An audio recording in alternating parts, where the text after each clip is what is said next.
Bismillahirrahmanirrahim. Assalamualaikum warahmatullahi wabarakatuh. Apa kabar anak-anak? Alhamdulillah semuanya baik. Sudah siap untuk belajar hari ini? Sudah siap? Baiklah, akan Ibu mulai ya. Hari ini kita akan belajar tentang membudayakan hidup sederhana dan menyantuni duafa. Sebelum kita memulai pelajaran hari ini, kita mengucapkan basmalah terlebih dahulu. Bismillahirrahmanirrahim. Baiklah.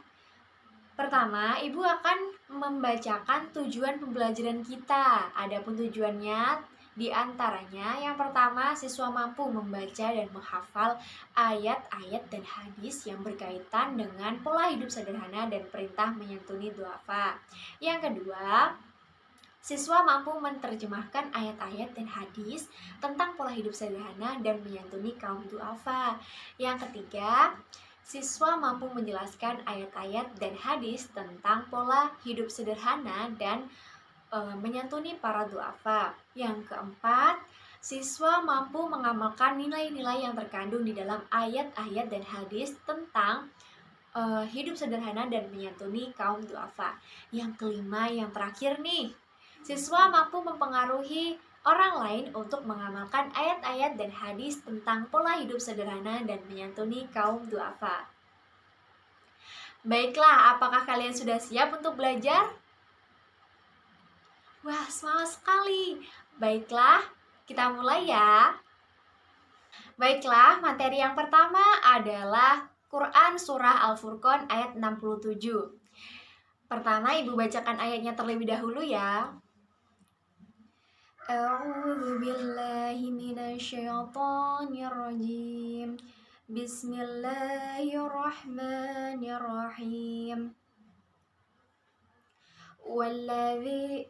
والذين إذا أنفقوا لم يسرفوا ولم يقتروا وكان بين ذلك قواما صدق الله العظيم. Nah, arti dari ayat ini adalah dan termasuk hamba-hamba Tuhan yang Maha Pengasih, orang-orang yang apabila menginfakkan harta mereka tidak berlebihan dan tidak pula kikir di antara keduanya secara wajar. Quran Surah Al-Furqan ayat 67. Maksud dari Quran Surah Al-Furqan ayat 67 ini adalah kita wajib untuk membelanjakan separuh harta kita atau setengah dari penghasilan kita untuk orang yang kurang mampu atau kaum duafa. Dan contohnya seperti memberi nafkah kepada keluarga dan menyantuni orang-orang yang membutuhkan sebagaimana yang tertuang di Quran Surah Al-Baqarah ayat 215. Serta untuk berdonasi bagi korban-korban bencana alam, terus korban di Palestina misalkan, gitu. Nah, ayat yang kedua yaitu Quran Surah Al-Isra ayat 26-27. Ibu bacakan ya. Bismillahirrahmanirrahim. وآتِ ذا القربى حقه والمسكين وابن السبيل ولا تبذر تبذيرا إن المبذرين كانوا إخوان الشياطين وكان الشيطان لربه كفورا صدق الله العظيم. Dan artinya, dan berikanlah haknya kepada kerabat dekat, juga kepada orang miskin dan orang yang dalam perjalanan, dan janganlah kamu menghambur-hamburkan hartamu secara boros. Di sini tuh maksudnya kita harus menggunakan harta yang Allah berikan kepada kita dengan cara yang positif. Misalkan untuk memenuhi kebutuhan sehari-hari, dan sebagian harta kita harus kita sedekahkan kepada orang yang kurang mampu.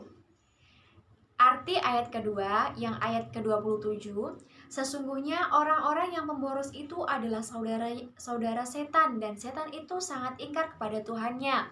Nah, di sini Allah sebutkan bahwa orang yang pemboros itu sama dengan saudaranya setan. Setan itu pembangkang. Jadi kita jangan sampai ya menjadi pemboros seperti setan, seperti saudaranya setan. Dan selanjutnya, di dalam Quran Surah Al-Isra ini juga mengandung satu perintah dan satu larangan.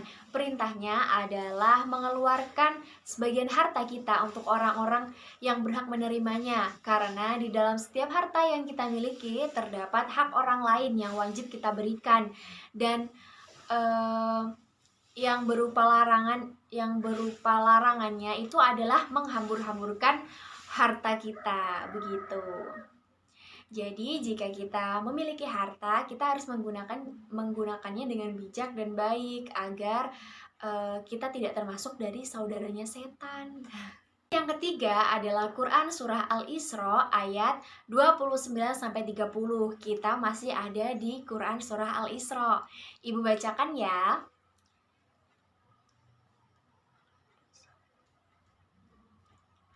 A'udzu billahi minasyaitonir rajim.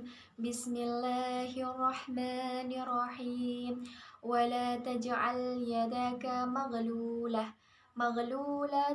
ila 'unuqika wala tabsutha kullal basti fataq'ud maluman mahsura. Inna rabbaka yabsutur rizqa liman yasha'u wa yaqdir. Innahu kana bi'ibadihi khabiran basira. Yang artinya, dan janganlah engkau jadikan tanganmu terbelenggu pada lehermu, dan jangan pula engkau terlalu mengulurkannya sangat pemurah, nanti kamu menjadi tercela dan menyesal. Di ayat ke-30, sungguh Tuhanmu melapangkan rezeki bagi siapa yang Dia kehendaki. Sungguh Dia Maha mengetahui, Maha melihat hamba-hambanya. Nah, di Quran Surah Al-Isra ayat 29-30 ini sama halnya dengan kandungan Quran Surah Al-Furqan ayat 67. Ayat ini juga menyebutkan dua karakter yang berbeda dalam menyikapi harta. Yang satu sangat royal dan yang kedua adalah berlebihan dalam membelanjakan hartanya. Dan satu sisi yang lain sangat pelit dalam membelanjakan hartanya. Dan keduanya merupakan karakter yang tercela dan tidak terpuji. Apa yang dimiliki manusia akan habis dan lenyap, sedangkan apa yang dimiliki Allah selamanya akan kekal, tidak akan lenyap. Demikian firman Allah di Quran Surah An-Nahl ayat 96. Meskipun demikian, Allah tidak memberikan semua rezekinya kepada semua manusia. Tetapi Allah membagi rezekinya dengan takaran tertentu. Sebagian manusia dicukupkan rezekinya dan sebagian yang lain diberi rezeki yang lebih sedikit, bahkan kurang sesuai dengan apa yang dikehendaki Allah Subhanahu wa taala. Nah, ayat yang keempat yaitu Quran Surah Al-Qasas ayat 79-82. Ibu langsung bacakan artinya ya. Di sini itu menjelaskan tentang Korun, raja yang saat itu, yang pada masa itu memiliki kekayaan harta yang sangat banyak. Ibu bacakan artinya dulu ya. Maka keluarlah dia, Korun, kepada kaumnya dengan kemegahannya. Orang-orang yang menginginkan kehidupan dunia berkata, mudah-mudahan kita mempunyai harta kekayaan seperti apa yang telah diberikan kepada Korun. Sesungguhnya dia benar-benar mempunyai keberuntungan yang besar.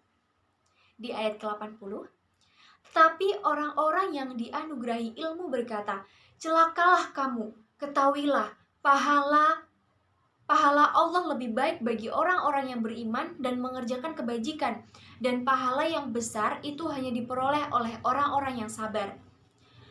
Dan ayat ke-81, maka kami benamkan dia Korun bersama rumahnya ke dalam bumi. Maka tidak ada baginya satu golongan pun yang akan menolongnya selain Allah Subhanahu wa taala, dan dia tidak termasuk orang-orang yang dapat membela diri. Ayat ke-82, Dan orang-orang yang kemarin mengangan-angankan kedudukannya Qarun itu berkata, aduhai, benarlah kiranya Allah yang melapangkan rezeki bagi siapa yang Dia kehendaki di antara hamba-hambanya, dan membatasi bagi siapa yang Dia kehendaki di antara hamba-hambanya. Sekiranya Allah tidak melimpahkan karunia-Nya pada kita, tentu Dia telah membenamkan kita pula. Aduhai, benarlah kiranya tidak akan beruntung orang-orang yang mengingkari nikmat Allah. Jadi, mau sebanyak apapun harta kita, jika kita tidak taat kepada Allah, kita tidak menginfakkan harta kita untuk kaum duafa, itu percuma. Itu tidak akan berarti di kehidupan selanjutnya, yaitu kehidupan akhirat. Karena setelah kita meninggal dunia, itu harta yang telah kita infakkan itu akan terus mengalir sebagai amal jariah untuk kita di akhirat kelak.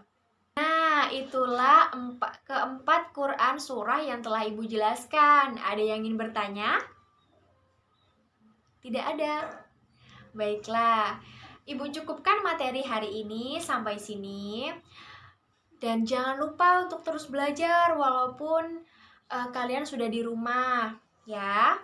Nah, sebelum kita menutup pembelajaran hari ini, kita ucapkan lafaz hamdalah. Alhamdulillahirabbil alamin. Ibu tutup. Wabillahi taufiq wal hidayah. Wassalamualaikum warahmatullahi wabarakatuh.